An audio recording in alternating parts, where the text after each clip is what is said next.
Hello everyone, and peace of Christ, all of you.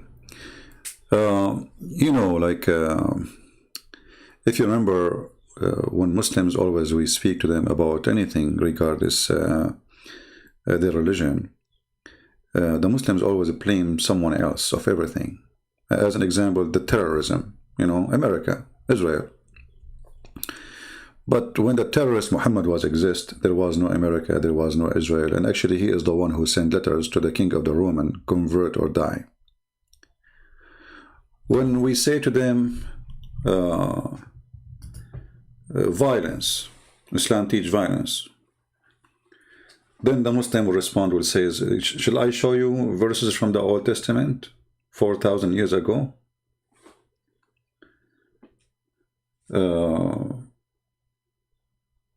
Always they have to blame somebody for what they do. Let us say, for the sake of argument, there's other religion believe in violence. That will not make you clear from your violence. You just said, okay, me and them. That's stupid of you. So they think always by throwing something on someone else. When you show me a verse from the Old Testament 4,000 years ago or 3,000 years ago, and I show you today, we are talking about time where everybody lived by the sword, died by the sword. And in a time, supposedly, we became way more civil. Today, not 4,000 years ago. So look what Islam did. The Middle East was way better than before Islam. Before Islam, the Middle East was in different level. All Muslims agree that Muhammad himself used to work for his wife, and this is before she became his wife. What happened to women after Islam? You see, they say to you that Arab, they used to abuse women, which is a lie, because women in the Middle East at that time, they were masters, and Muhammad was a servant himself for a woman. There was queens and leaders.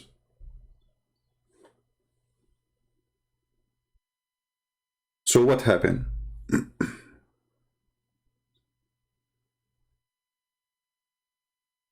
You know what I mean? What happened exactly?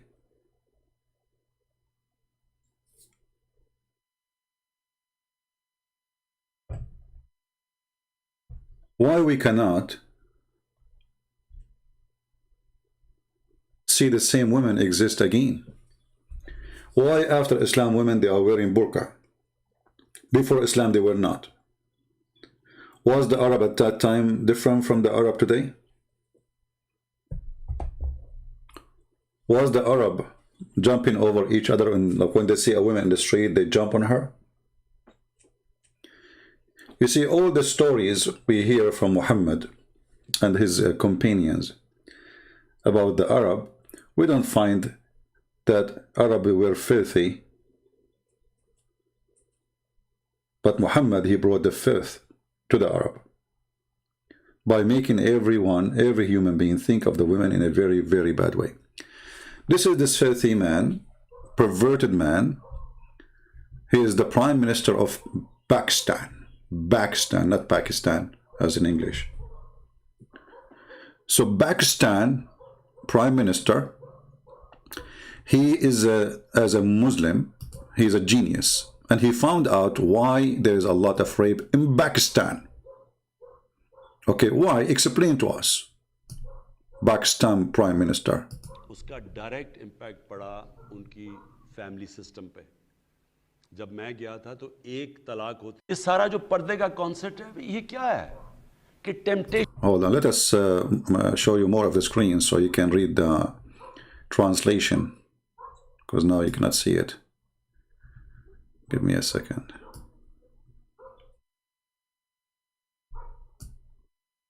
Okay, now.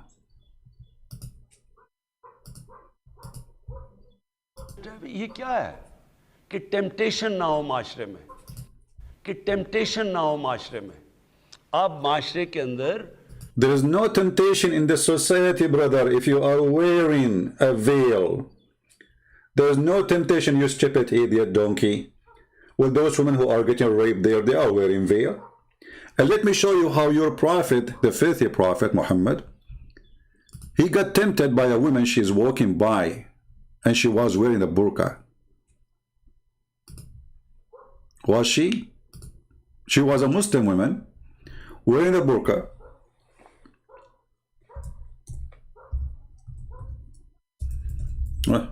My keyboard is acting bad. Uh-oh. And my keyboard is typing the wrong letters. Hold on. We need to fix that.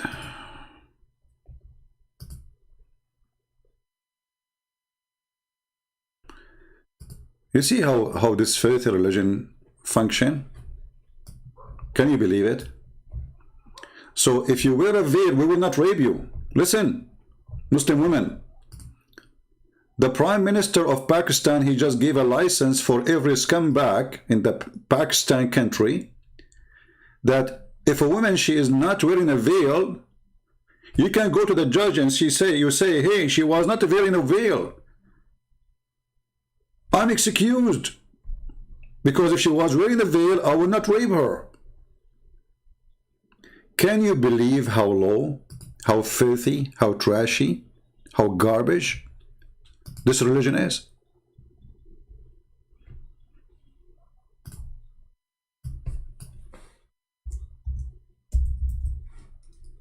Can you believe it? Okay, finally our keyboard working fine. That's good. This is the filthy Muhammad, peace be upon him. A lot of peace on him. I mean, there's nobody in history was a criminal killer, rapist as he is, and they say peace upon him, Allah pray on him. I mean, you name it. This is Muhammad, a woman, she walked by and she was wearing her veil, and she's a Muslim woman. Jabir reported that Allah Messenger, may Allah be on him, saw a woman. So he came to his wife, Zainab. Okay, hold on. What do you mean he saw a woman? Hey, Muslims, what does that mean? He saw a woman. So he came to his wife, and she was tanning leather.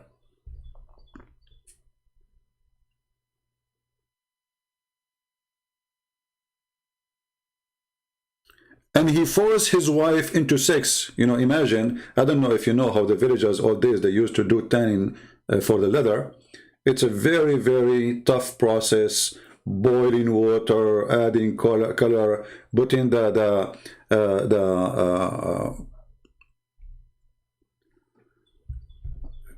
leather in, taking the leather out, etc.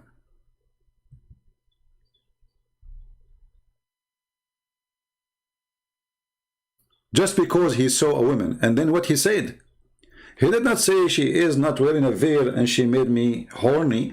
He said the women, she advanced and retired in the shape of the devil. So the filthy Muhammad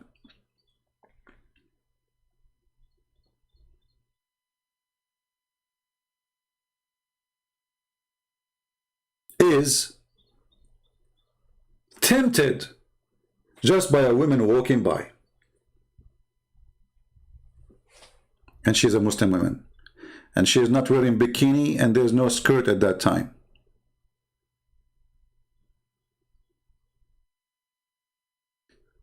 We have a filthy coward here. His name is Muhammad Said. Get out of here. I don't want to see you here. You are a son of Mut'a for sure. Because any man who promote, and he said, this is a lesson for you, Christian Prince. When we are walking here in the street and I see women who they are wearing, you know, whatever wearing, short skirt, whatever, I don't jump on them. You know why? Because Muhammad could not make me a dog. If Muhammad was able to make you a dog, then this is a different story. I am a human. The dog Muhammad will not make me a dog like him. So if you are a Muslim, and you believe that your wife and your sister and your mother deserve respect, you should know, you should teach your children that women are not a piece of bone or meat. The second you see it, you jump on her.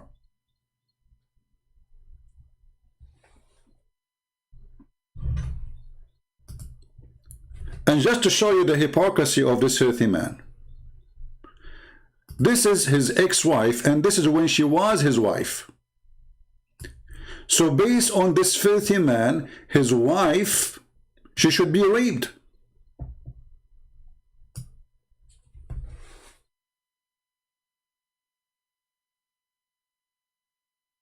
This is his wife, and this is when she was his wife. This is why her name is his last name when she took this picture.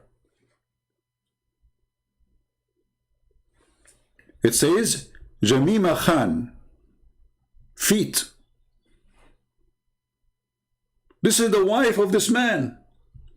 So he's asking people, if you see my wife, please rape her.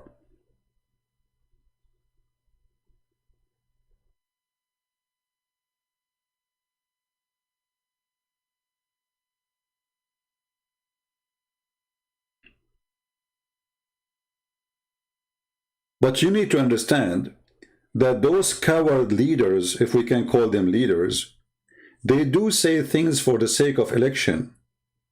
Obviously, this man, he don't believe in a single word of what he's saying. But by saying it, you became a filthy creature for me. How come he is marrying to this woman, and this is how she used to dress when she was his wife? She dressed long clothes when she go to Pakistan. Because in Pakistan, they will rape her. So when she go back to England with him, she wears short skirt.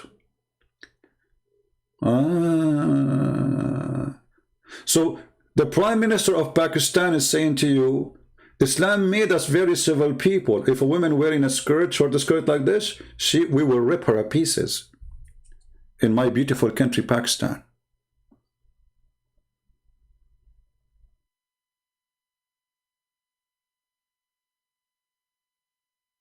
We know. That's why I'm saying when she was his wife. Somebody saying to me she divorced him. Well, thank you very much.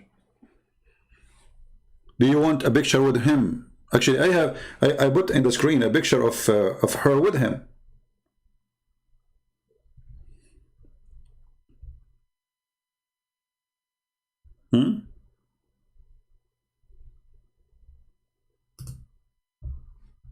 What is this?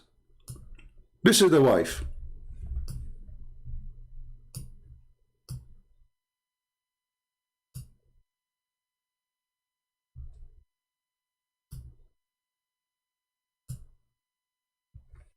This is the same wife.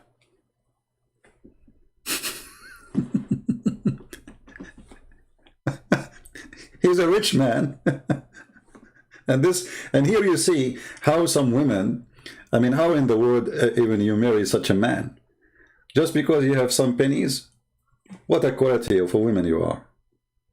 So she accept to put this in her head? What a transforming machine.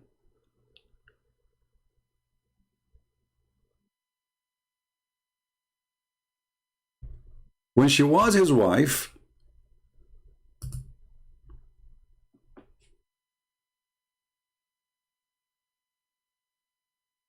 according to Naaman Khan, his wife should be attacked. She's showing her hair, and she's showing her chest, and she is not wearing a veil, as you see. How you do that?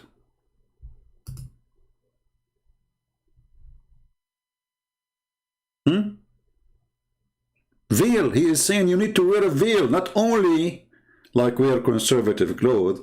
No, you need to wear a veil. How come when he was married, she did not wear a veil?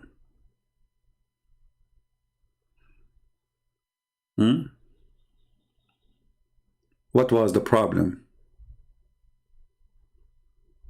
He could not control her? She was controlling him?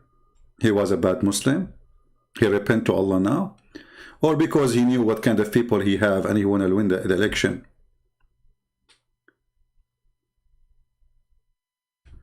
You know, Islam is the leader in Pakistan. It is a country of lead, brother.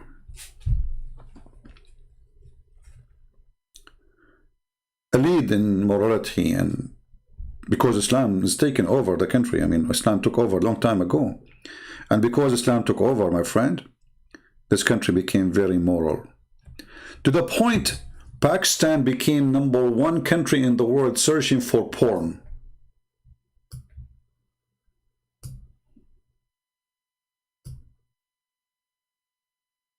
So now look what we did. We told everybody have to wear a veil. Islam, brother, Islam. And then everybody is searching for porn. Some people, they keep saying to me, he's divorced already from, we know, what's wrong with the people? Why people are stupid? We know that the guy is divorced already. We are showing you when she was his wife, what she used to dress. What's wrong with people? Are you stupid or what? Why do you keep repeating saying she is we know she is divorced. We show you that when she is with him as a wife, she was not wearing the veil. He is saying if you don't wear the veil, men, they will rape you. What's wrong with people? Nobody is listening. Too much hashish. Stop saying to me she is divorced. I mean, we knew that those Muslim men anyway, they will marry them just for fun. As you see, he don't respect her.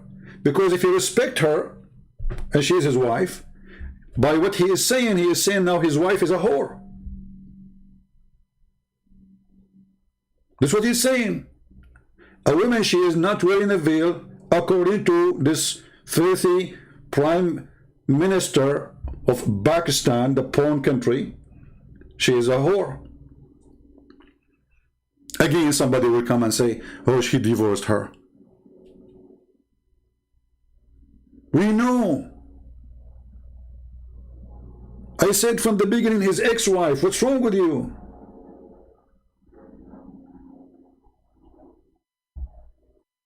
Drink some coffee if you're still asleep.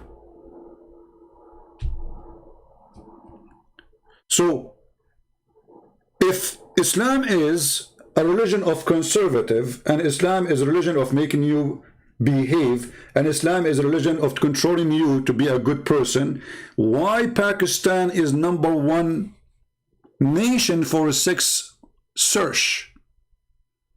And it's called, according to, this is Fox News, Pornistan. Do you see it? Pornistan.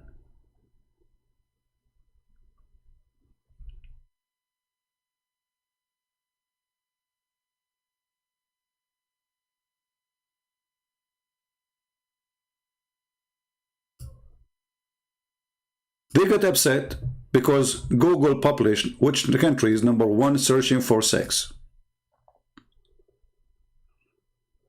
They get upset from the truth. It hurt. And what they search for? They search rape sex. Look, they are #1. Sex with donkey. Sex with horse. Do you see what they are looking for? Camel sex.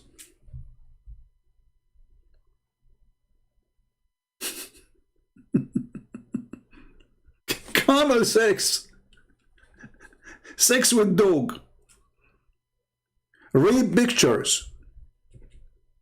Rape sex. Child sex. So they are teaching the world about morality. And Islam, brother, we made us conservative, brother. But in every one of them phone, there is nothing but searching for sex and porn. What does that mean? That means Islam does not make you better, Islam make you worse. You became obsessed with sex, and you live for sex. Islam strips you from your humanity. Like a normal human, maybe he live for, let us say, 22 hours a day, normal human being, and maybe an hour or two he think about women or something. Let's say human being as a man. With Islam, you are still thinking about it 24 hours. Your heaven is porn.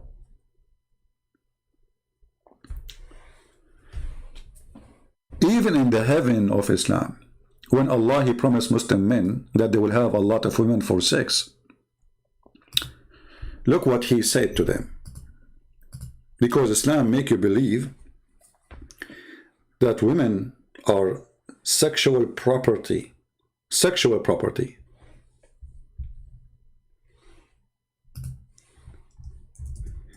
Even in the heaven of Allah,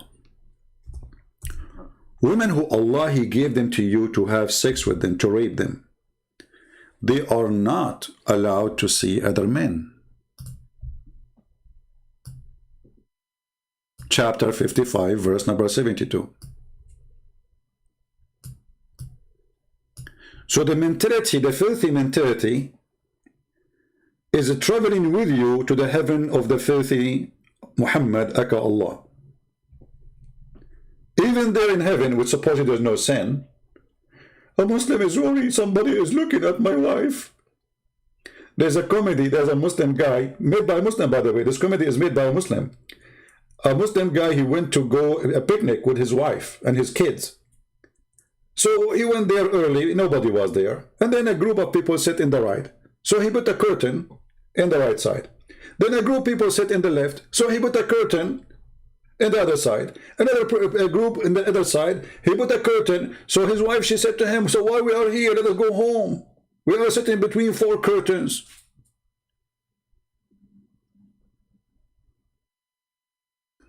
So now you are in heaven, and you are going to sit with your wives between 4 curtains. But yet you are in heaven. I mean, nobody will jump over your window, and no need for to worry about security and rape. But still, those women, brother, they are restrained. Do you see the word restrained?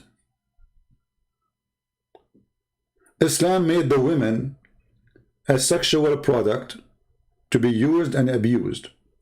This is why the Quran says in chapter 3, verse number 34, beat them. When a woman, if you remember the hadith, when a woman, she came and she was complaining about her husband, he want to force her, he want to rape her. And he did beat her to do that. What Muhammad, he said to her? He said, he's right. If you think you can go back to your previous husband without him raping you, you are mistaken. And as you see, the woman, her husband, he beat her in order to force her into sex, and her skin became greener than her clothing.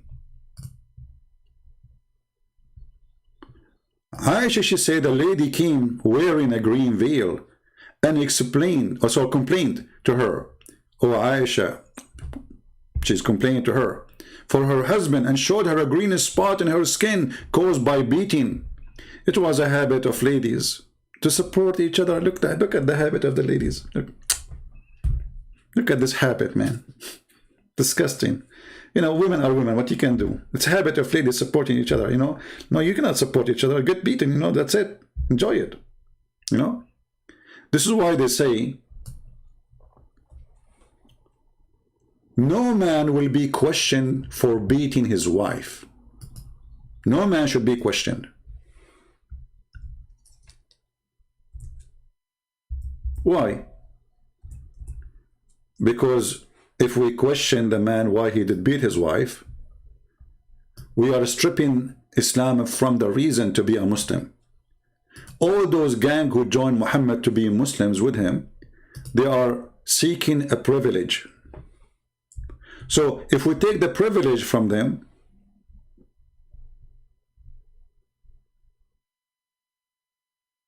they will leave Islam. All the privilege we see in Islamic cult is made for the man and the man only, and the women are just accessories. And why? Because Muhammad, he need those men to fight for him. It's not the women who will go and do jihad and kidnap some women for him. Even when Muhammad, he asked them to go and fight the Roman, he says, attack the Roman and get the blonde girls.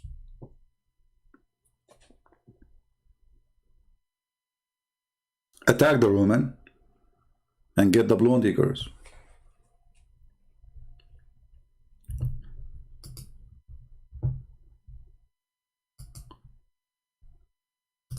Is Muslim women now saved from rape? If there's rape in Saudi Arabia, oh yeah. Here we have a very well-known person. A Muslim lady was raped by her father-in-law. I thought Islam will prevent rape. She is raped by her father-in-law. Well, this is what Muhammad he did? He had sex with his daughter-in-law.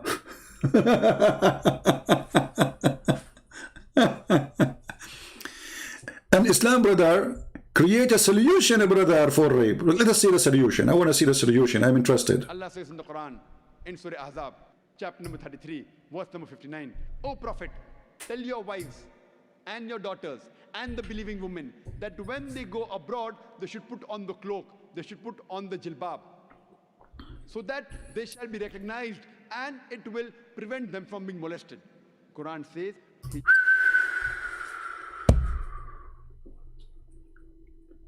brothers and sisters, that will prevent them from being molested. Did you hear it? That will prevent them from being molested. You know what? I'm totally convinced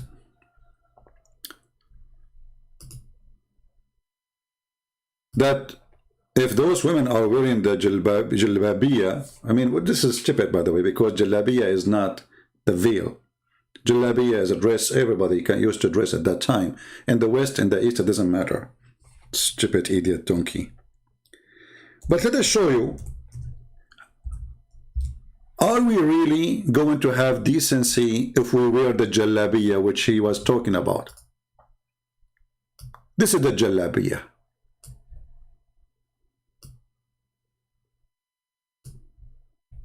Do you see it? This is the jalabiya.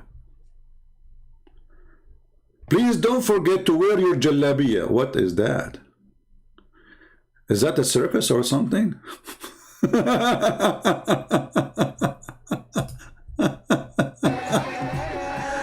Oh boy.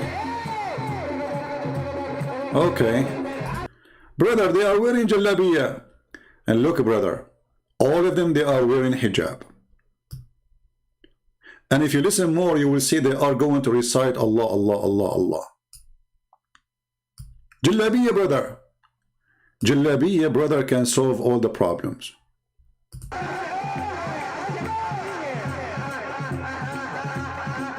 Two women in the top of each other, and the other guy is shaking his butt with the other woman's butt.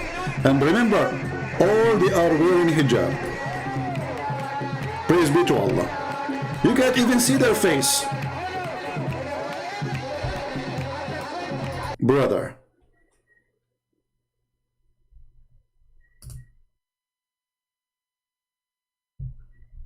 we are Muslims.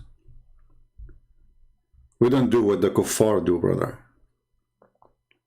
We don't. You like it, you don't. We don't.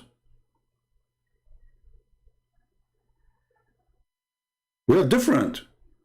Islam teaches us, brother, a lot of things. I mean, I have to skip some pictures because some of them, they are totally weird. What is that? I mean, it's very moderate to have two women in the top of each other. Oh boy. Okay, let us forget this topic.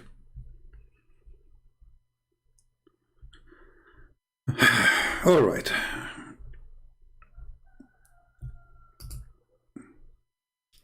So, as you see, those people, they speak about things. If you go and you know, I've been in Asia, I've been in Thailand, I've been in many countries.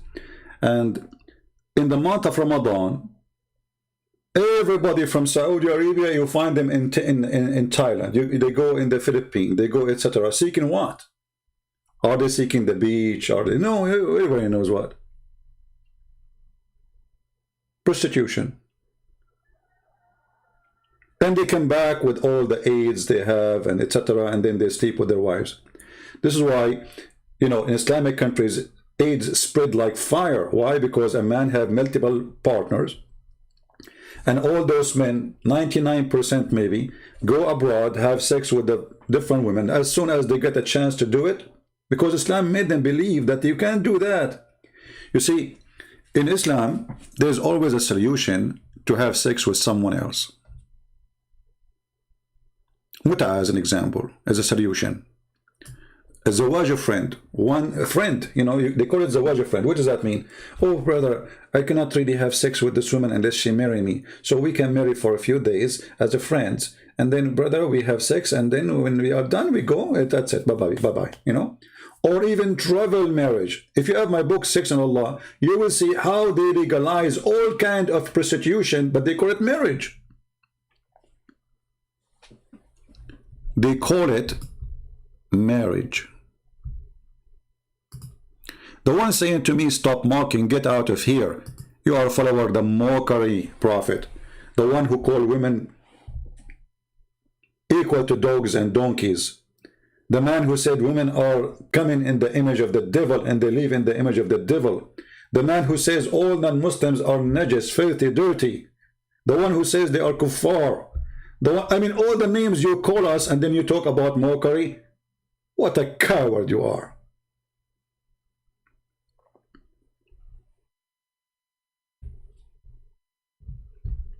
As you see, it is #1 mockery countries, Islamic, you know, I mean Islamic religion, and yet they say to you, stop your mockery. I'm not making a mockery. The one who make a mockery is your prophet. He's making mockery of you. He made you a sex maniac. He made you a sex toy. He made you stupid. That is a mockery.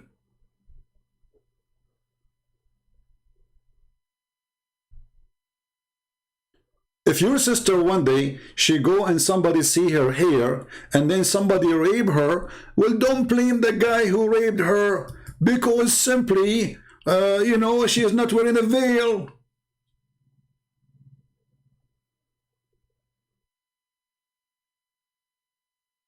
Sorry.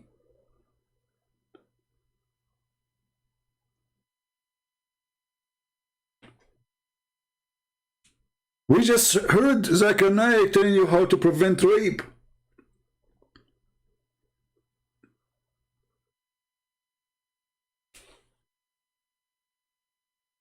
Then we go to different topic.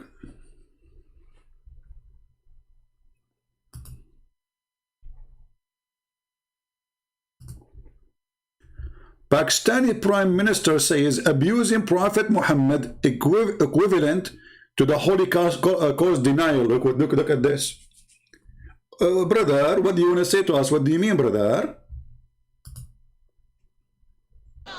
In Lahore, supporters of the Tahreek Labbaik Pakistan, or TLP party, gathered Friday, chanting religious slogans outside party headquarters. Their protest organized offline. Okay, hold on. Anyway, so they are chatting, and the prophet, if you insult the prophet, you have to go to jail. You know what? I challenge the Muslim to accept this. Anyone who insults a prophet, he go to jail. Because the first one who goes to jail is you. You insult everybody. You know, when you as a Muslim, you say Jesus is just a man, he's just a prophet, not God, that is an insult to me. So all of you should go to jail then. When you say Buddha is not God, well, this is their God, that's an insult. You go to jail. When you say the gods of the Hindus are fake, you go to jail. Do you dare to do it? Look who's talking. Look who is talking about insulting other people's belief. Of followers of the insulting machine Muhammad. وَإِنَّمَا الْمُشْرِكُونَ نَجِسٌ. Those who don't believe in Allah, they are najis, filthy, disgusting. Forbid them from entering our holy land.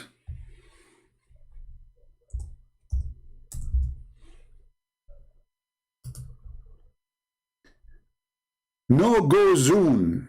You see, the Muslims sometimes they come to us and they say, do you know what they did in South Africa, brother? So what they did? The white men, they go in the bus, and black men, they go in the bus, different bus.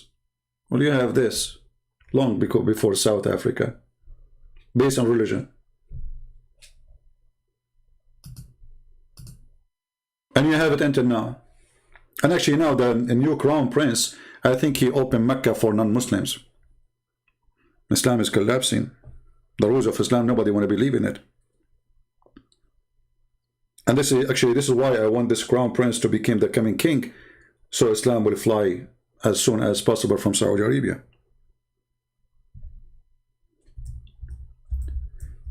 If you search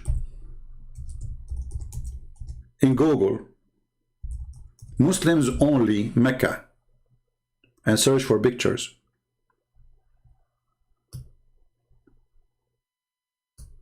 do you see it?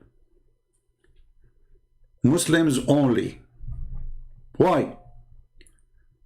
Because the Quran taught Muslims that we as a Muslim, we are supremacist. The rest are dogs and cats and animals for us. Actually, there's a guy, and we played this video before.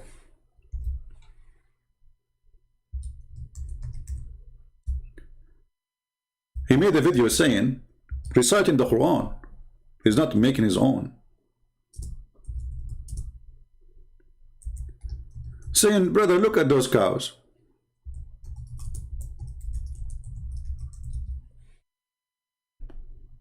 Look at those cows. Which one is better?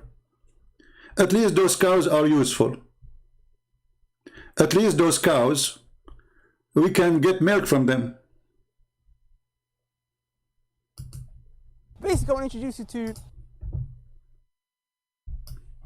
the supremacist cult, racist cult, who believe that they are a race and it is higher than every other race. some friends that we have over here. We've got some cows, as you can see. They look a bit vexed. I'm not going to get too close because they look a bit aggy. It's the cow gang. Really look like they're on this thing. Basically, brothers and sisters, just seeing the cows reminded me of an ayah in the Quran where Allah subhanahu wa ta'ala describes the people who are misguided. Allah subhanahu wa ta'ala says they're more misguided than the cattle. They are more astray than the cattle, right? Than these cows. And if you think about it, brothers and sisters, a human being, right, who doesn't believe in Allah subhanahu wa ta'ala, he has less value than these cattle right here. Because at least from this cattle and these cows, you can get milk. At least from these cows, you can get leather. You know, you can get something from them. There is some benefit that comes from these cows. Despite how, you know, if you look at them as an animal, you know, they're alhamdulillah, they're a blessing from Allah subhanahu wa ta'ala, but they're not the most intelligent animal. You know, they're not the most, you know, like you can see flies all around them.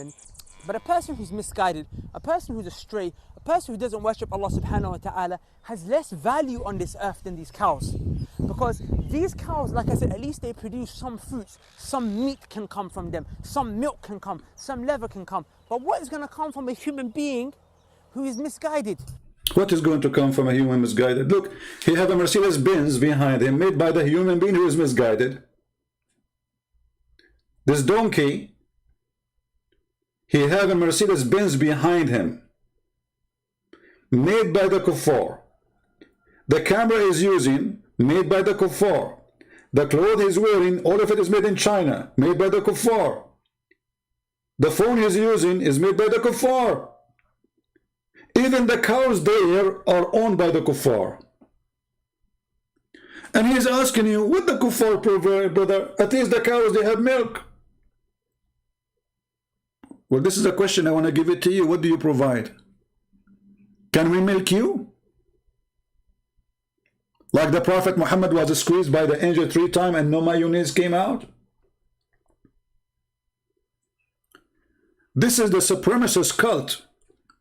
They believe that they are the highest, and don't blame them. This is coming all from the garbage of the filthy Muhammad. He is the biggest criminal. Muhammad, he told them that you are the best of mankind, Muslims. And because you are the best of mankind, I give you authority to go and bring everyone is not a Muslim and put a chain around his neck like a dog. The Quran chapter 3 verse 110, the supremacy verse. The supremacy verse of the Arab. You are the best of mankind. And when the Muslim, they say to you, this is for the benefit, brother, for the benefit. But they will not tell you what benefit we are talking about. Read carefully. You are the best people ever raised for, between two bracket, the benefit. You see the benefit? Oh, come on, do you see the word benefit? Benefit, brother, of mankind. And they will cut you there. They will not tell you what this is mean. They will say, see, the Muslims been ordered to be giving benefit for mankind. And then says, the best for mankind are those who bring them with the chains round their necks till they embrace Islam. And by doing that, we force them to convert to Islam, brother, and they will not go to hellfire. Look how merciful this religion is.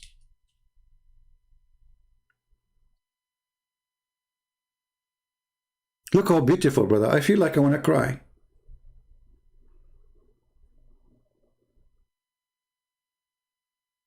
And then you will find a bunch of atheists and feminists and all this crazy stuff. They say to you, we love Islam. What?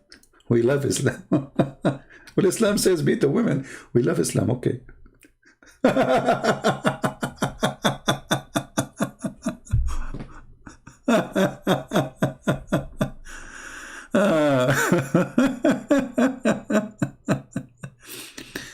This is a supremacist cult.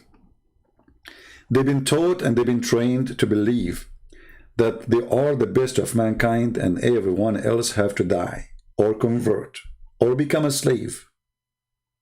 Choose one. Which one? For me, I believe I would love to die as a man of a freedom. There's no life for coward. No meaning. Coward. You live like a dog. No point of this life. Somebody's asking, saying Islam is a growing. My friend, Islam is dying so fast. Islam is so dying so fast to the point they are trying to silence those who expose Islam. Do you see? All of this is a sign of a clear weakness. When they go crazy, stop insulting the Prophet, because this was not used to happen before. Nobody dared to say anything. Things are changing. Islam is dying so fast. Muslims leaving Islam left and right. They don't, you know, Muslims, they make video. If somebody convert to Islam, they spread the video all over. But when somebody leaves Islam, he will not make videos, because this is a religion of terrorism. According to Al Jazeera TV, there's 6 million Muslims leaving Islam a year. Al Jazeera TV. And the sheikh was crying, saying, nobody have the right, have the right to make Muslim leave Islam. But they have the right to make you leave your religion and come to Islam, right?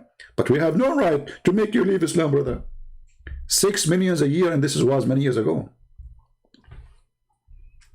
And now with the satellite, and now with the internet, and now the Muslims, they start seeing the stupidity and the garbage of Muhammad, and they are leaving left and right. And they think by doing more aggressive things, they can stop it. But as you see, anything now happening in this world is going to be in the social media in 2 seconds. ISIS exists for the last 1400 years, but nobody saw a video of ISIS before.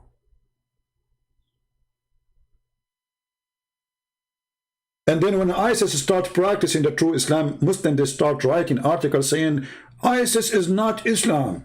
And I challenge any Muhammadan to show me one thing ISIS did is not Islamic. Do you remember the video where ISIS, they put chains around the women from the Yazidi and the Christians? You remember them? They took them as slaves. Oh, they are not doing that, brother. This is not Islamic. Well, here we go.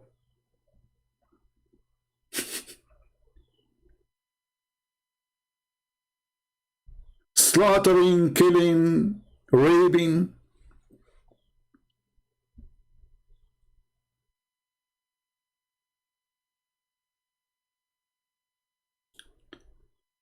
And Muhammad, he claimed that if we bring you and the chain in your neck and we make you a slave and you convert to Islam, and we will keep you as a slave, by the way, because they did that to many who they are slaves, they converted to Islam so they will not be abused extra, but they will not let them go free.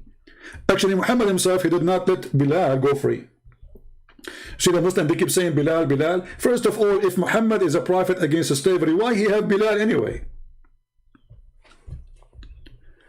Muhammad himself, he have tons of women for sex purpose, not to wash dishes.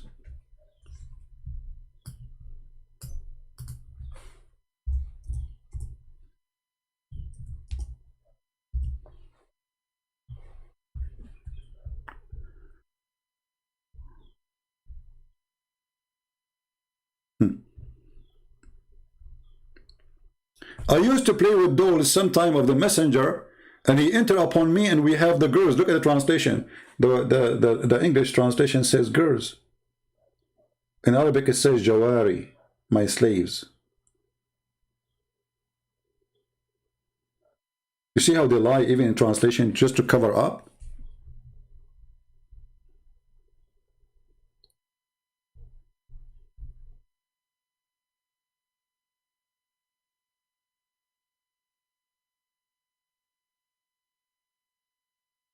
A man who had women and slave girls could have intercourse with all of them before he did ghusl.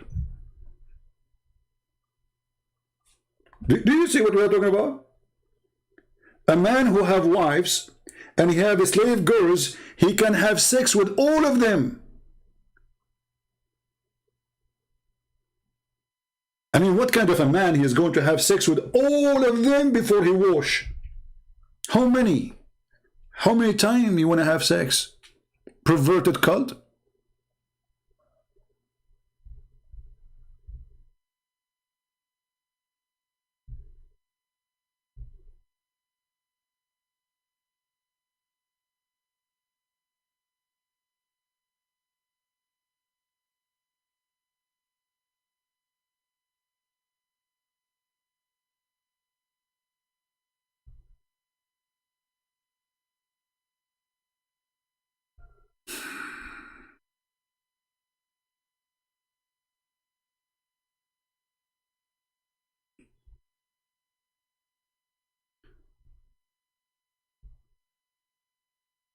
Muhammad and the faith of Muhammad. I noticed that the messenger of Allah was missing. Oh, Muhammad is missing. Like what? Muhammad is missing? And I thought he had gone to visit one of his what? Sex slaves? How many he have?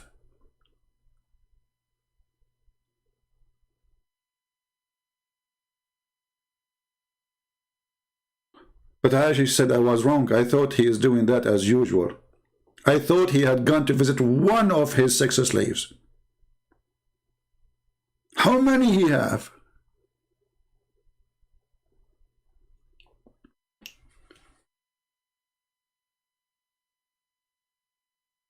You notice right away that the second you join this cult, you will become a sex maniac. You know, like, do you know the display in a store? In the display, when they want to sell a product, they have a spotlight. What is the purpose of the spotlight? Is to get your eyes' attention on where the light is, and then you will see the product. Islam make the women a woman in display by putting her in the burqa, because now she is a sexual object wherever she go. And when the man he see anything of this woman, he will consider it as an invitation. Anything.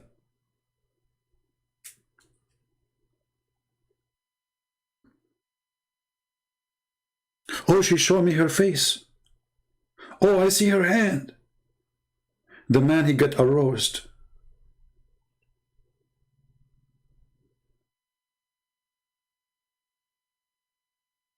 And now Muslim men are not even getting married in Saudi Arabia. because of YouTube and internet, the average of marriage is very low. Why? Well, he look at the one in, you know, next to him, and the one is in the YouTube. Look how beautiful she is there. I'm gonna go there.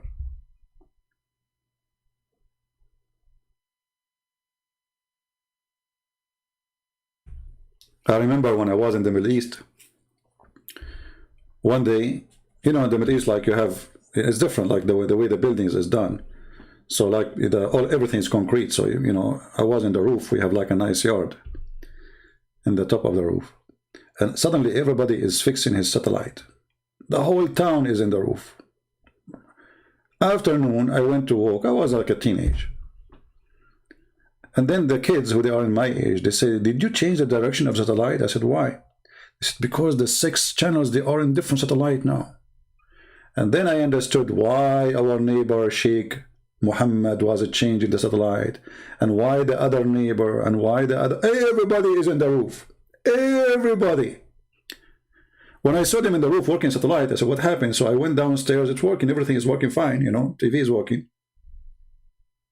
But the porn channels, brother, they are moved to different satellite. So everybody is adjusting his satellite. This is why Islam did not bring anything civil to the life of a human being. Wherever Islam goes, filth come.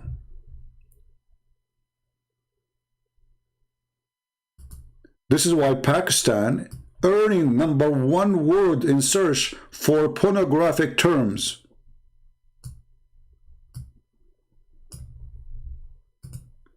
And notice here in the article they are saying that the Muslims are so upset from publishing this in the internet. They were so upset from Google, so now Google will not do it again, supposedly. So Google saying Pakistan is #1 in the word search for pornographic terms, outranking every other country in the world. Pakistan is top dog in search for per person horse sex. I wonder what is making you excited when you watch horse sex. You are a person who prays 5 times a day to Allah. And now you have a break from work. And you want to entertain yourself. I go in Google and search for horse sex. Wow. Since 2004? Brother, you broke the record. Donkey sex since 2007. Aren't you upset that there is somebody before you? He was #1. Oh, by the way, why did they put #1 before #7? We want to see, we want to see which country. And then since 2007, rape pictures. Between 2004 and 2009, rape 6. Since 2004, 6 child sex. But this is a country where everybody wore burqa. So obviously, Islam and burqa is making you more obsessed and mad with sex. It did not make you a better person. It did not provide you with any solution.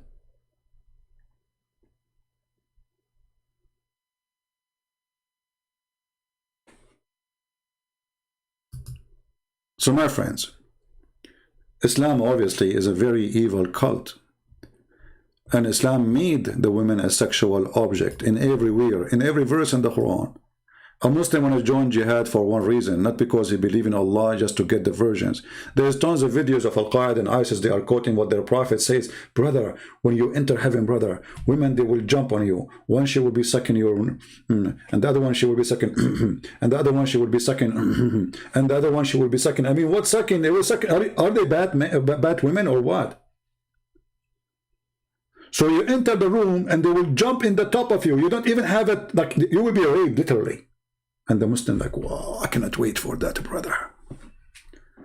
Man, I want to go on suicide now, join ISIS. I die. After 2 minutes, I will be in my room. And women, you idiot, you will have no penis anyway. You will become shish kebab.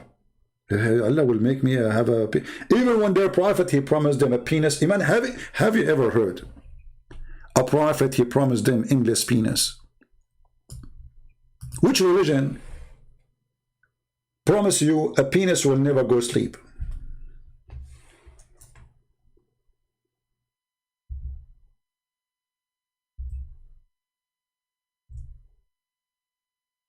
Huh? Just I'm wondering, what is the religion which will make you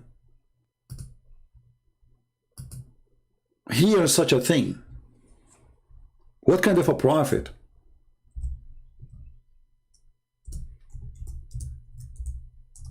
What kind of God? Why this God is so obsessed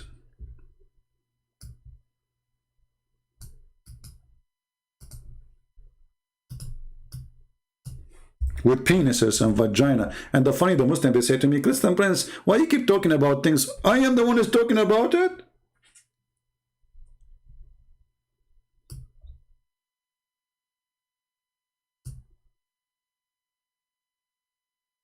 I'm not talking about it. It's your prophet. I'm just reading what he said.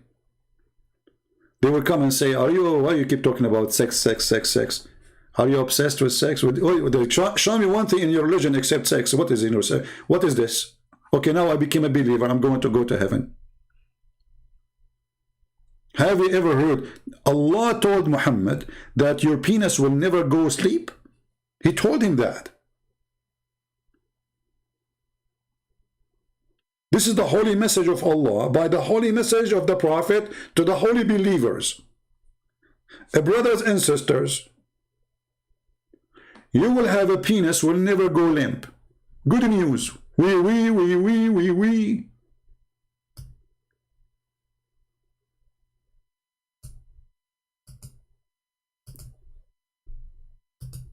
And brother, Allah will take the prostitutes. By the way, there's a good news for prostitution according to Islam, because Allah, if you are really good looking, according to Islam, Allah will import you for sex to make the Muslims happy.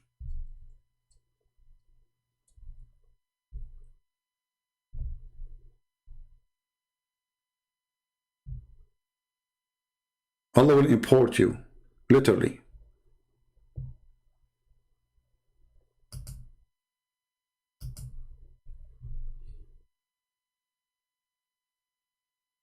Inheritance of hellfire women. Allah will take them from there. Why? Because those women, they have nice, desirable front passages. I don't know what is that exactly. Yeah, Muslims, anyone can help us? What is the desirable front passages which is going to qualify you to get a job in the heaven of Allah, and you will enter the heaven of Allah even if you are coming from hell? And what is the connection between those desirable front passages and your penis will never go limp? There's any connection? This is a decent religion, brother. We follow Prophet Muhammad. He taught us decency, and we are decent. Even when they're God, he will resurrect people from the ground, from the death. You saw the video, right? Allah will do ejaculation. Allah will do what? He will do ejaculation. And then his ejaculation will cover the earth, and then all the dead will come. And I have a video about it already. And actually, I was playing a video of a Muslim who was questioning this story. I heard that this guy, he deleted his video, right?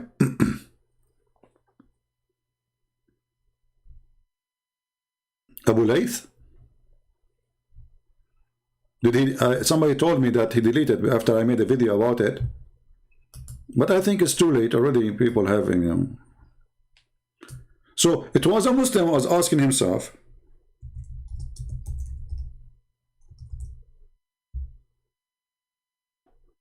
What kind of a prophet saying that? He's not talking about the prophet. He's saying he don't accept the hadith. You see, when the Muslim, they see something very stupid,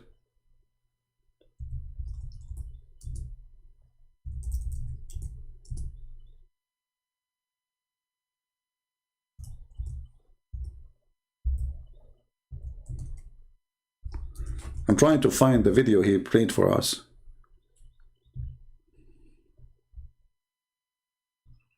Well, I find my video is not the video he said. Oh boy.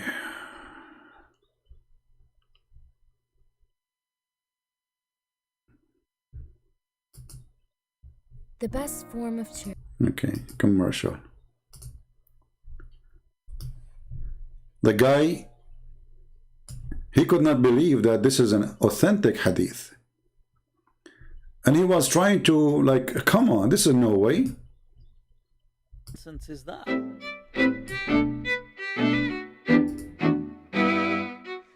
We can say that the Quran strongly suggests, the Quran seems to have a very strong indication that Isa is coming. However, it is not definitive and it is not conclusive in and of itself. Abe Salo, this is strong. Strong, people, strong suggestion. Pay attention. Just from the language of the Quran and just from the context of the Quran, we give it the presumption, but not the certainty. So that's the strong strong suggestion Jesus is coming in the Quran. It's not actually anywhere in the Quran, but khair, strong. As for the hadith, this is where, of course, the issue becomes crystal clear. Then the hadith, there's no doubt now. Doubt has been killed. There is no doubt. The number of Sahaba from whom this hadith is narrated is around 10 or so. We have Abu Huraira, we have Jabir ibn Abdullah, Ibn Mas'ud, Ibn Umar, Aisha, Samura ibn Jundub, Imran ibn Hussein, Abdullah ibn Abdul ibn As, Hudayfa, Thawban, and in fact one or two more. There's a hadith of Ibn Mas'ud. He mentioned Ibn Mas'ud. Ibn Mas'ud. First of all, Ibn Mas'ud begins by saying that the Christians claim Jesus will come back. You see this belief creeping in. But brothers, sisters, the Christian claim. I mean, when I say those people, they are ignorant in their religion. Stupid and do not know what they are talking about. The Christian claim, brother. The Christian claim. It's not the prophetic claim. Brother, this is the Christian claim. Brother, the prophet said, I swear by Allah, the one who have my soul, that the son of Mary, Jesus, will shortly descend on you. And this, by the way, this is a false prophecy, because he said, Liyushikna, which means he's almost there. Not only is going, it's not a prophecy about the future, he's almost down. Do you see it? The Christians say, I mean, this would happen when you get a kid trying to refute somebody he have knowledge. anyway, check this out. Check this out. More interesting, people. I want to bring your attention. Elaborate detail on the end of time. What's going to then happen is, look at all of this. He goes through in, details. This is going to happen. That's going to happen. A wind is going to come. Ya'juj, Ma'juj are going to come. People are going to die. All this stuff. But then what's going to happen after this utter destruction? Now, this is the hadith. He was saying, Yahya Yasir Qadi, that we can't question with reason. Put together, too many of the Sahaba have narrated it, and therefore predominant, Sunni methodology basically is that mutawatir ahadith are certain. Yufidul qata'. It's not dhanni. It's not something that is subjective. It is something that is certain. The notion of rejecting mutawatir ahadith simply because it is not rational, right? That's to me the fundamental difference between this strand of Islam versus the bulk of Ahlul Sunnah or the bulk of Sunni Islam. So, now check this out. What does the hadith say at the end? When there's utter destruction, how will this be brought back? Then Allah will now I have to translate this, so brace yourselves, people. Allah will send, there's a fluid from beneath the arsh which will ejaculate like the sperm of men.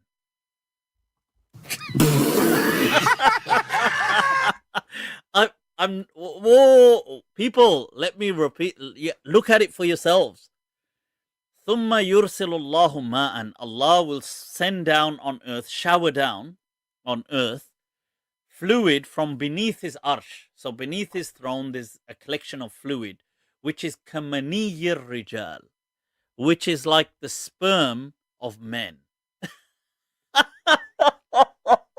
This is going to shower down on the globe, and what's going to happen is this is going to then give birth to once again life. So sperm.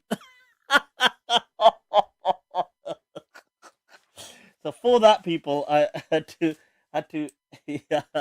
So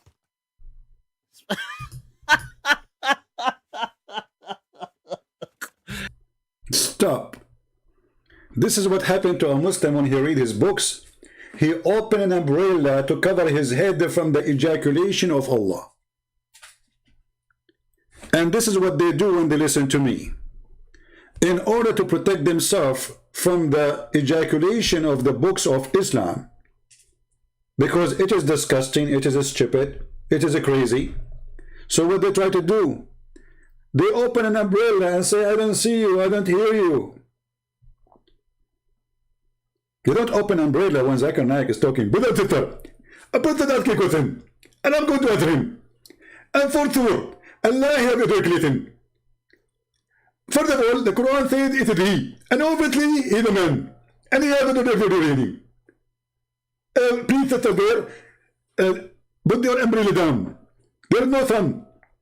Say, brother, I'm not opening the umbrella because of the sun. There's no sun, but it's just spitting all over the place.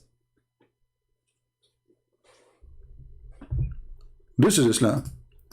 Even resurrection is done by ejaculation of Allah. And this Muslim guy, he could not believe it that this is in his book. But you believe it or not, who cares? It's there. It's there. You don't want to believe it? Is it up to you? Is it up to you to cancel what Muhammad said? Are you making fun of what your prophet said and what Allah said to him? Then Allah will now I have to translate this, so brace yourselves, people. Allah will send, there's a fluid from beneath the arsh which will ejaculate like the sperm of men.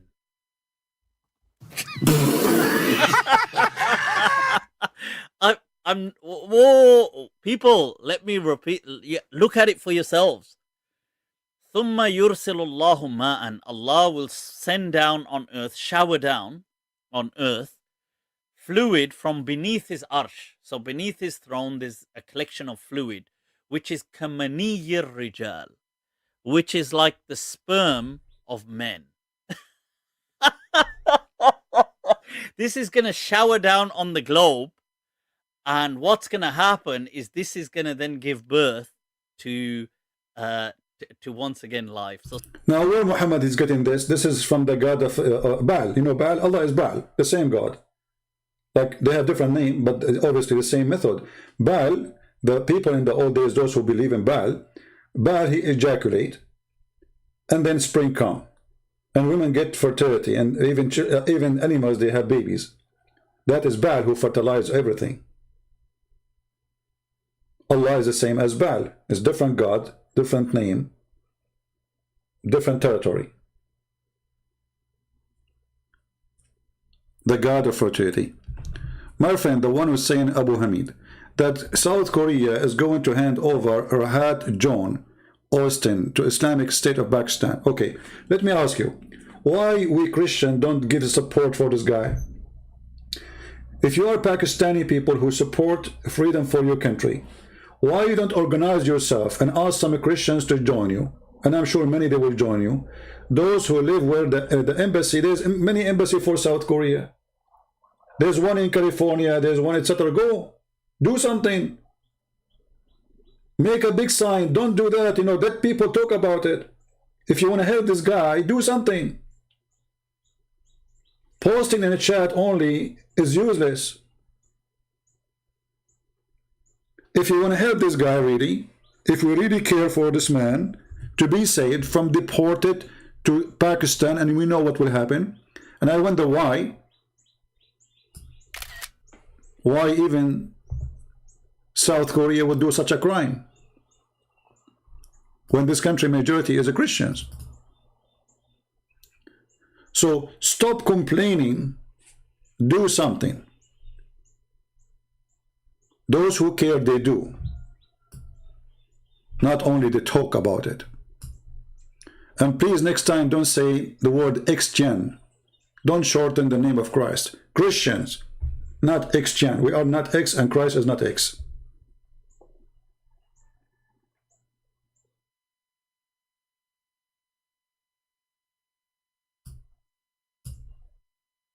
Stop being negative and be positive. Do something. Go now, contact all the Christian Pakistani churches. Says, hey, you guys, all the ministers on those churches, contact other ministers. Let us make a movement and save this person. And then the media will start talking about, and then South Korea will not deliver this person. But if nobody care, then nobody care.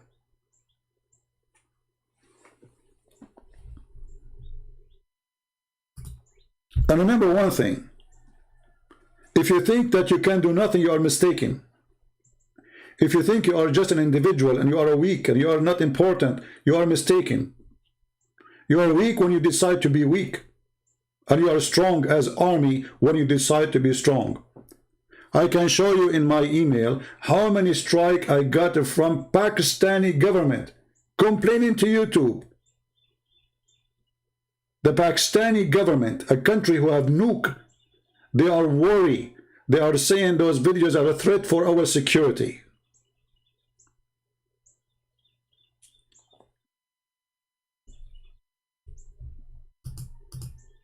You Christians are weak when you decide to be weak.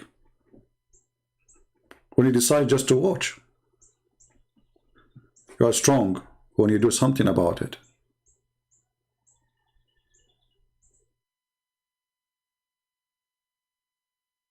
And we are very strong.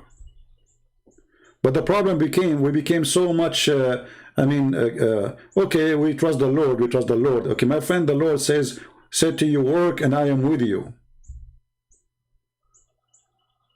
The people of the Lord are working people.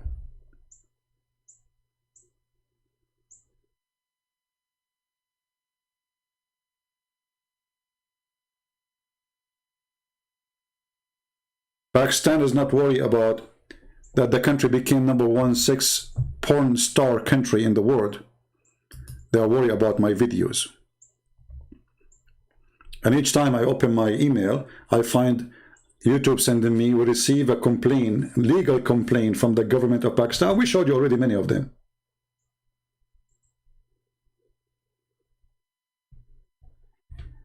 No, I don't want to unblock Saeed. Let him go. We are done with this kid.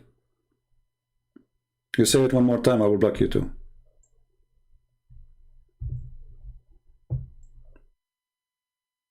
We have no time for kids. So, when this religion speak of dignity, you should know better that this religion have no dignity. Their prophet, even he allowed them to have rent women. Have you ever heard of a religion says you can rent women? How you can do that? And this is God teaching. It's God teaching to rent a woman. And they explain to you how Islam teach, brother, that renting women is the best thing to do, brother.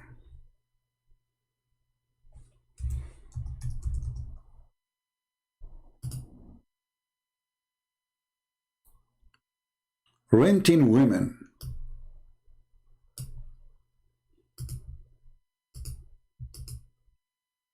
The 4 pillars of mut'ah. Okay, what is the 4 pillars of mut'ah? They explain to you that it has pillars. Look, this is very well organized religion. Pillars, brother. We have pillars of prostitution. Okay, what is the pillars? Can you tell us about the pillars, brother? In some work, a special term is applied to women who participate in mut'ah, mustajara. Mustajara in Arabic mean or rented women. Mut'ah is considered as a kind of rental because in general main basic aim is the kind of this marriage, they call it marriage, look at this, is sexual enjoyment of the women. So they say to you, burqa, they say to you, we are conservative, they say to you, my friend, this religion is the most lousy hippie cult ever exist for mankind. It is sex perverted establishment. From sex with the children, to sex with men, to sex with women.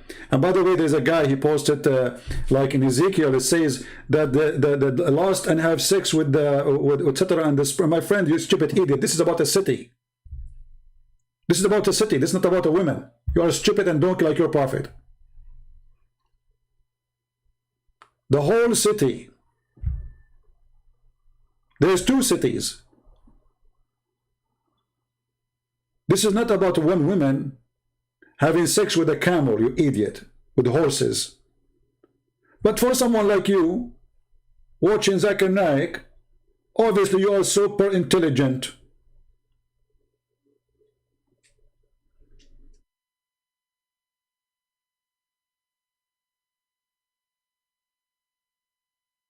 Actually, we have a clear verses in the Bible that if you have sex with animals, what the punishment? In the Quran, there is no such thing. I challenge you, show me where in the Quran it says if you have sex with animals, you will be punished. You will say to me in the hadith why Muhammad trying to copy the Jews. I can show you the fatwa where it says that having sex with animals during the Hajj will not destroy your Hajj. Your Hajj is valid.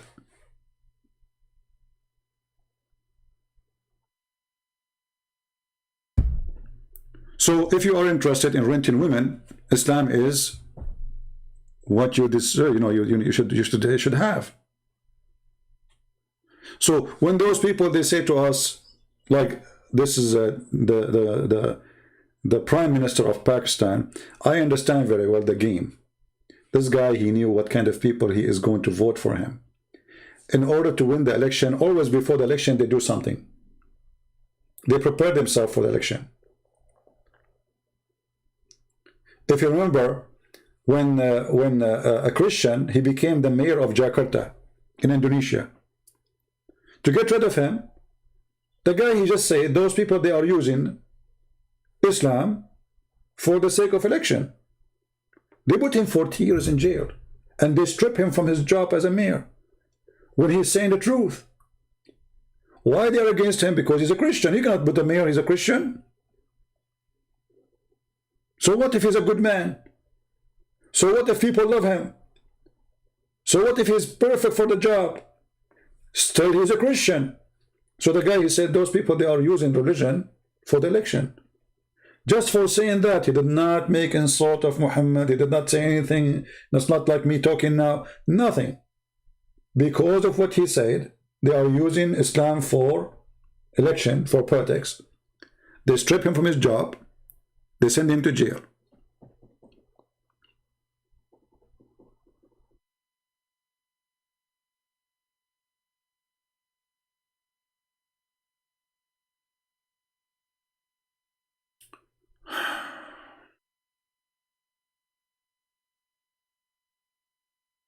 Can you show us the Hajj verse, having sex with animal? This is not a verse. This is not a verse. Actually, the Quran does not have verses anyway.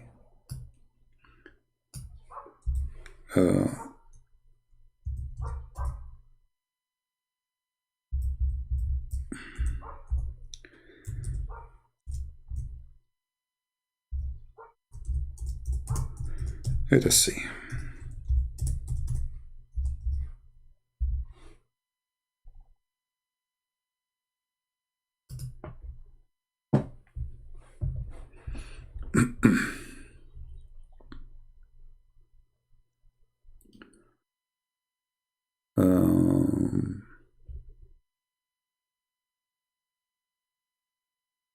Here we go.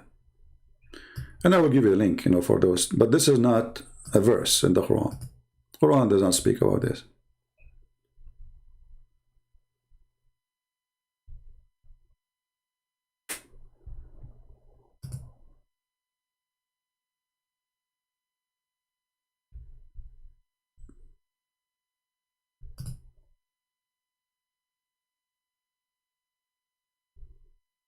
Let us see.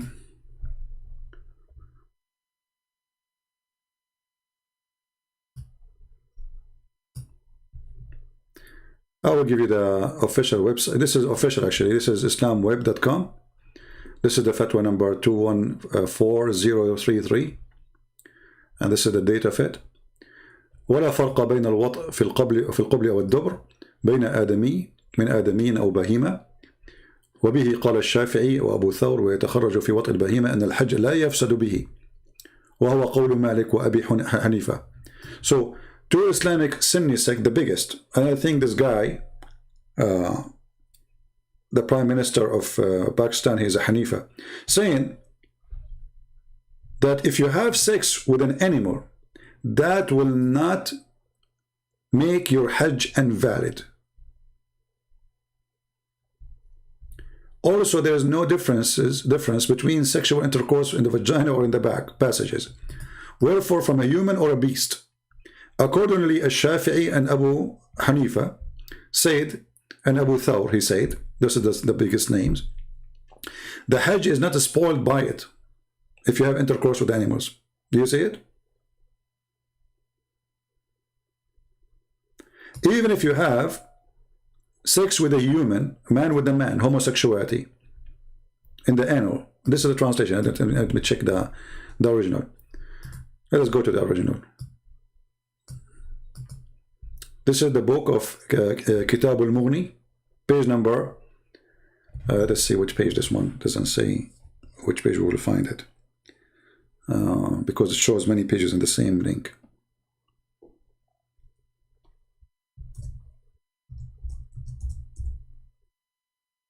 All right, here.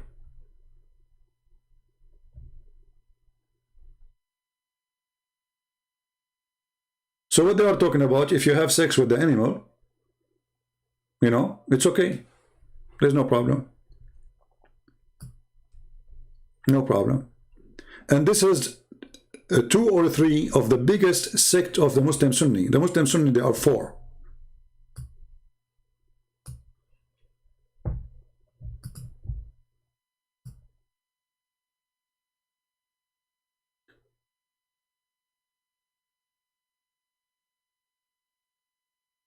Al-Shafi'i, Malik, Abu Hanifa, they have no problem if you have sex with the animal during the Hajj, and that will not destroy your Hajj.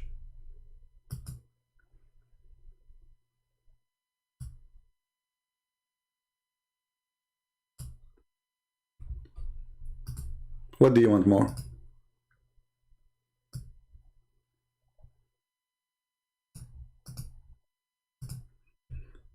Let me find you a link I can share.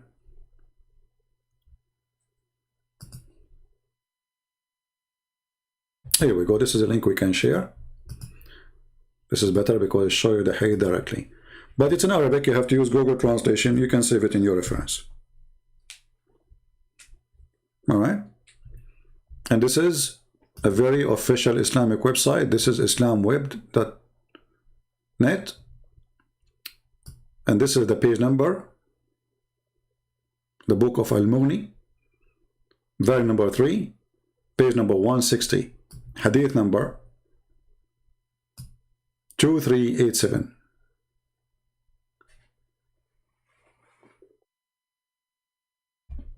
This is Islam. And always I need to warn you that when Muhammadan they speak about adultery as an example, they say to you, Islam is against adultery. For Muslims, adultery is different from adultery for us. For Islam promote adultery. Actually, there's verses in the Quran say clearly and showing you what the Muslim used to do with the slave girls.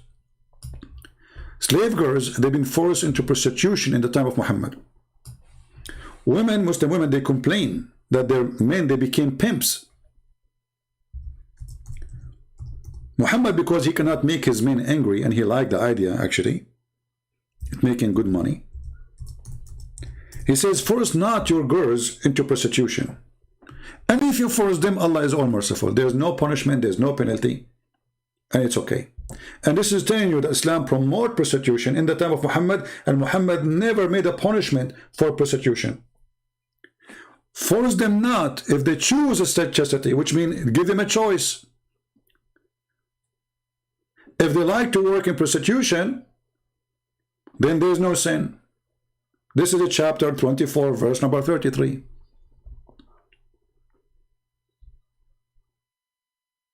And if you force them, Allah is all merciful. That's it. Don't worry about it. Do you see it? So don't be fooled when they say to you, Islam is against prostitution, Islam is conservative, Islam is the most lousy. Have you ever heard of a prophet, he ordered women to give their boobs to an adult man to suck it? I mean, what kind of conservative religion this really is?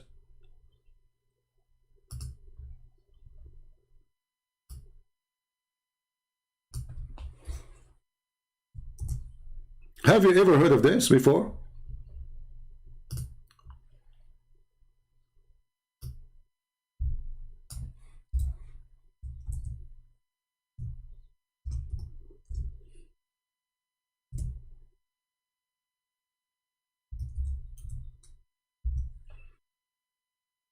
Let us see.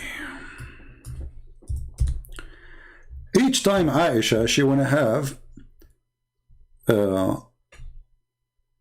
somebody to enter her house to meet with her, you have to go and suckle the nipples of her sisters or her nieces.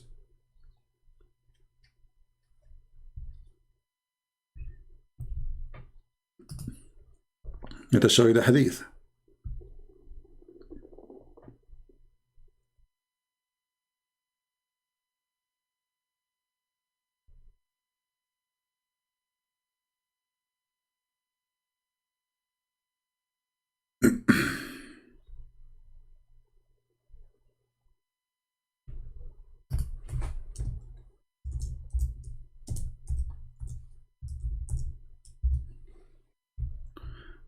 Let me find it.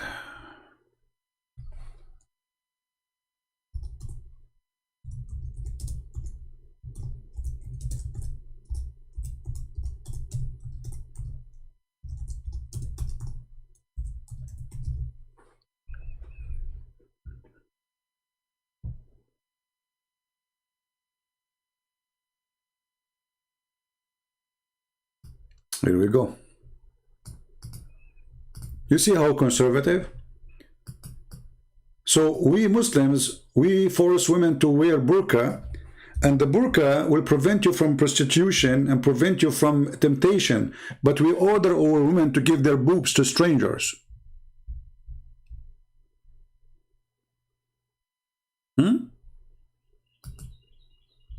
Anyone want to enter upon Aisha, he have to go and suckle her sisters.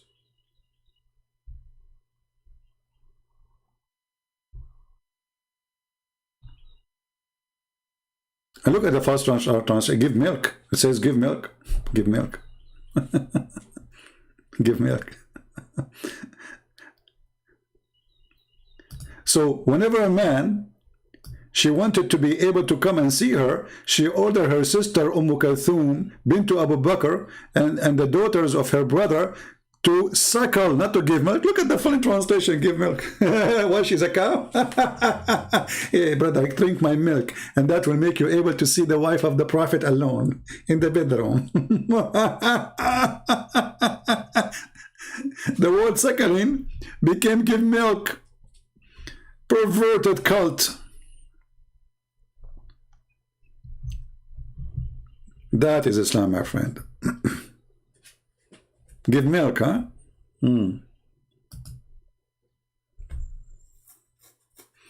Actually,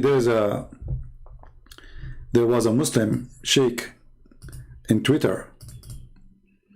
He was talking about this, what the Prophet taught, and we should follow it. You know, I mean, why we should not? This is what the Prophet said. And there's a kid, his name is Mimi Hijab, if you remember him. This guy, he said, because I said the same thing to a Muslim woman, he said, sexual predator, Christian Prince, sexual predator. And then look at the coward. Look. Okay, can I suck your wife tit and make her haram? He is debating with the sheikh. The sheikh is reading the hadith of the Prophet, ordering Muslim women to give their boobs to strangers. Mimi Hijab, who said that because I said the same thing, but I did not say to the women, I said to her, suckle me. The Prophet says, suckle me. He made video, says, Christian Prince, sexual predator, brother, sexual predator. And look at the filthy coward. I said to the women who called me, who she said that Jesus was doing the same for his mother, she is filthy. They said he is sexual predator for quoting their prophet. And now look what he is saying. Okay, can I suck your wife? And then a Muslim, he said to Mimi Hijab, what kind of mannerism are these? Shame on you, Muhammad.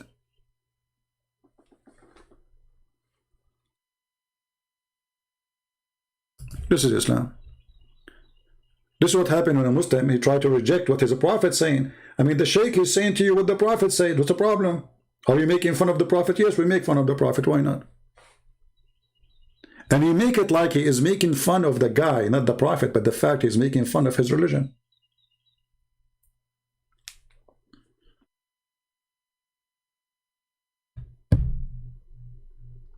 Right?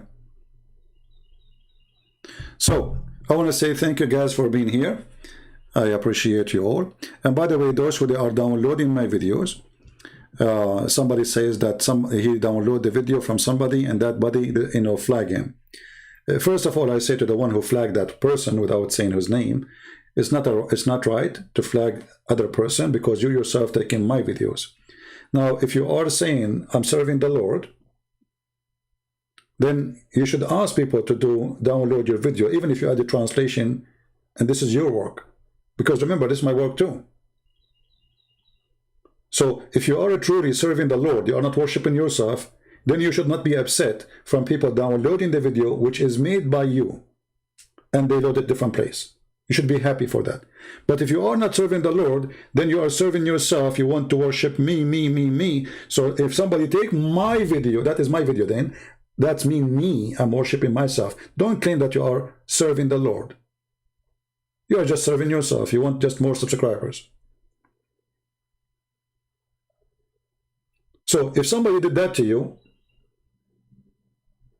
tell people about what he did, because obviously he's not serving of the Lord.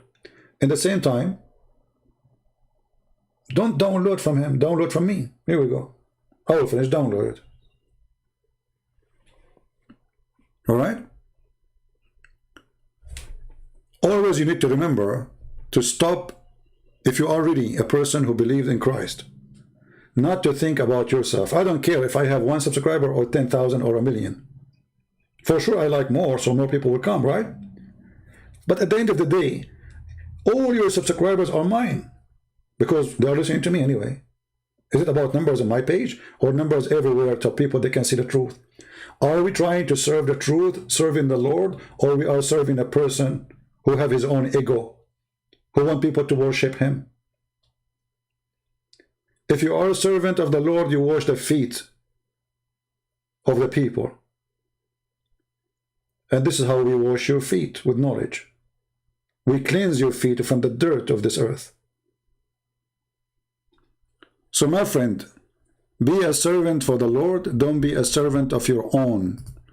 Because if you do so, you and your ego will go with you, or your ego. You will die soon, nobody will remember you. And the Lord even will not remember your work, Because he will say to you, many they will say to me, Lord, Lord, God, God. I say, depart away from me, I do not know you. They said, we did all the work for you, we did even miracles in your name. He said, you did not do it for my glory, your glory. So don't be one of those. Serve the Lord from your heart. Love the Muslims. We don't hate them. We are speaking against Islam, and we are trying to save them from this garbage. It's called Muhammad Islamic supremacist cult.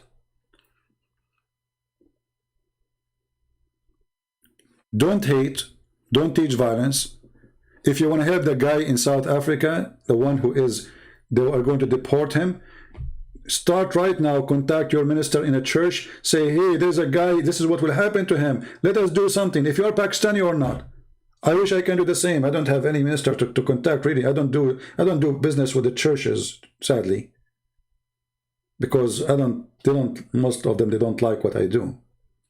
My topic is very aggressive. They want to spend their day just doing sermon and rituals. Nobody want to fight for the truth. But if you go to church, and I encourage you to go, find a good church to go to, find a good man to listen to, tell them, let us do something. You can have a peaceful strike in the front of the South African embassy. TV stations will come. Call newspapers, TV stations, so they will know about you are there. And be sure to do it legally. Don't break the law. Don't be savage. Don't use violence. You are a Christian, remember that. Do it legally. There's embassies everywhere, in every country. Talk to your church, see how you can organize it. Contact the authority if you need to get a license for that, in case you need it. And then stand with this poor man who is going to be deported. Do something. Right? Do something. This person now, God knows what he is thinking. The whole world left me alone. Nobody cared for me. If I am a famous man, if I am important man, the whole world will talk. If I'm a Muslim, the whole world will talk about him. But he's a Pakistani Christian. And we knew how they are treated. So what we do, we just watch what's happening. Why not all the Pakistani, they organized, all the Pakistani in USA, in Europe, etc., go and make a strike in the front of the South African embassy. Don't give this man, you have no right. Because we know what will happen to him. Or what is a crime, what he did. Like if he's a criminal, if he's a rapist, send him back.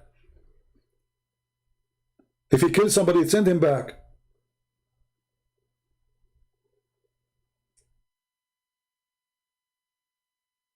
But you give him back because of his belief? And this country, suppose, is a Christian country?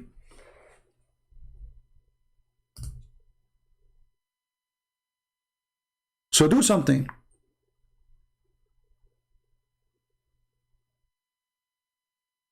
Yeah, contact them, contact, my friend.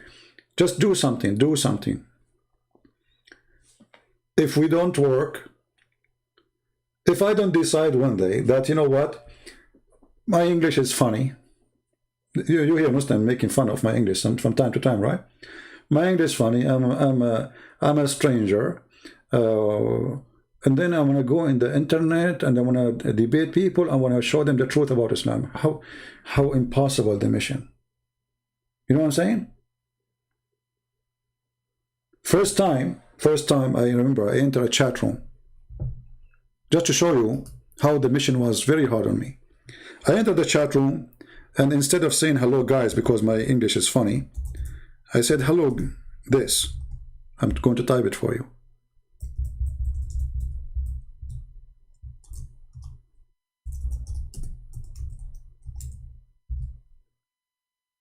And then right away they start cursing me. And I said, what's wrong with those Americans? I just said hello to them. I said, hello guys.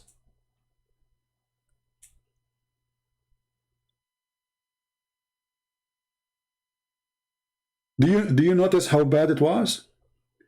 How hard, how impossible it is? Like, what?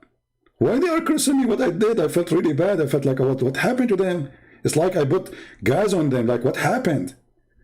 What's wrong with those people? So I went to the second chat room. I said the same. They did the same. Like, what the heck? What's wrong with those people? They are crazy American people, you know? Like, it's not me who was driving in the opposite highway direction. So my friend, sometimes the mission, it sounds like it's impossible. But if you are a person who believes that you can make a difference, you can. Go and see in Indonesia if we say now how many people in Indonesia they knew about me, you will not believe it. I'm nobody. I mean, who am I? I'm no one. I'm not a bishop. I'm not a priest. I don't have a church to teach in. You know, I'm just a person who have, let's say, I have extreme knowledge of the garbage of Muhammad. That's it.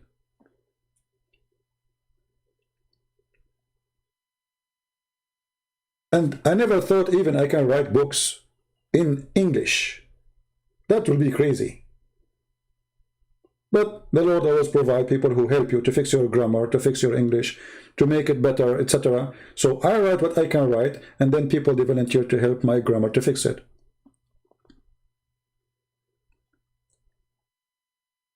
Don't always overthink this way. If you don't jump in the ocean, you will never learn how to swim. You will never.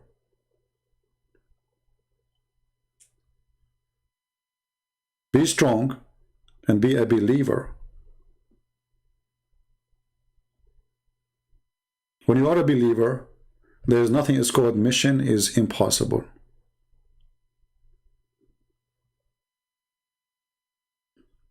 And now we have my books translated to many, many languages. Russian, Polish, somebody now working in the Romanian, we have Indonesians, we have Albanian, Bosnian, Croatian, we have German, we have Dutch, we have a French. I mean, imagine my books are translated to all languages in the world, and most of them is given for free. Isn't it amazing what one person can do? So imagine if every one of you, he says, I can do the same and even better. The Lord, he gave every one of you as a gift, and sometimes your fear prevent you from using your gift. You're afraid to be laughed at. You're afraid that people will make fun of you or whatever. Don't worry about the people. There's always people who will appreciate you.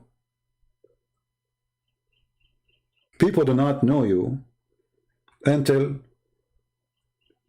they see your quality. And this is the question, do you have a good quality or not? So my friends, work, serve the Lord, pray for the Muslims, we love them, we don't hate them, but for sure Islam is nothing but evil. Islam is nothing but of the devil. We people who love peace, and because we love peace, we are fighting Islam. As simple as that. South Korea, the guy in South Korea. Somebody post his name in the comment section, please. Post his name, tell everybody to contact his church. Help this guy, you know. And always do the same. You do not need invitation. When you see somebody discriminated, just because of his faith. Especially his faith is not teaching hate and killing. Why you wanna do that to him? What he did? Like this guy, he believed that Jesus said to him, love your enemy. Is that a crime? This guy, he believed Muhammad is a fraud. Oh, it's a crime.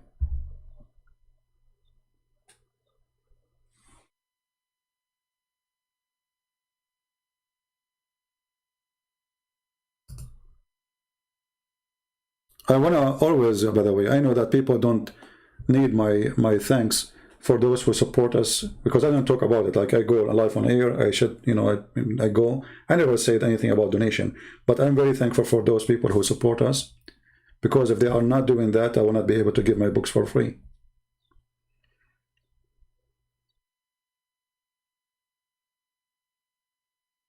I feel so happy that millions and millions of Indonesians are getting my books for free in their own language. And I hope somebody now is working in Chinese translation. I cannot wait to see my first book in Chinese. That will be so beautiful. Because there's more than 1 billion, actually what billion? I think there's maybe 2 billion human beings who speak Chinese. Either they live in China or they live around the world. Read the truth about Islam in the Chinese language. And imagine, all those people who translate my books, they do it voluntarily and for free. See how the Lord always provides you? Do you see how He supports you? I did not pay a penny for any of my books' translation.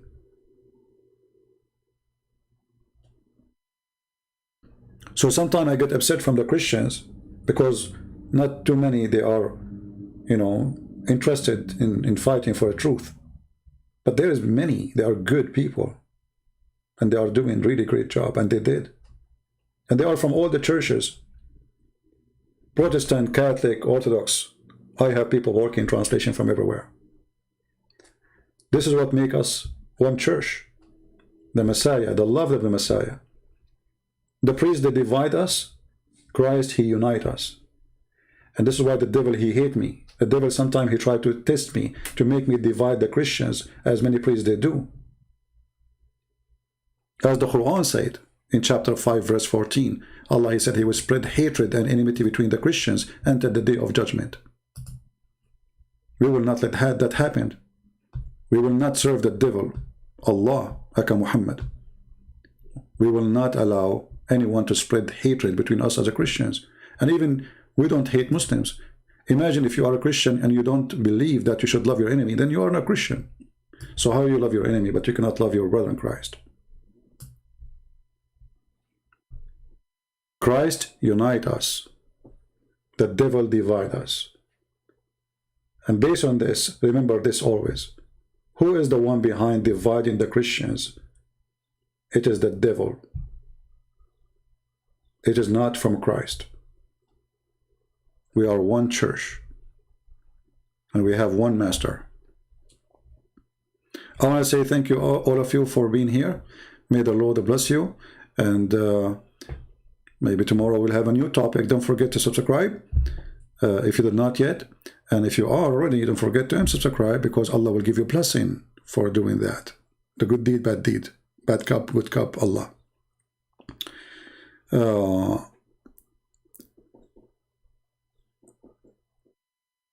So Cole CP, is his book is so bad?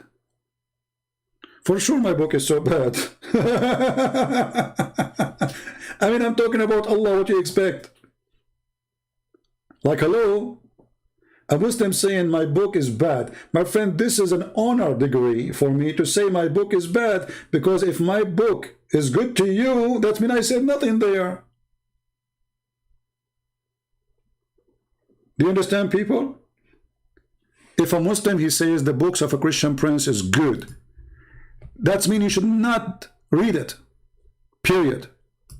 That means those books are bad for you. They are fraud then.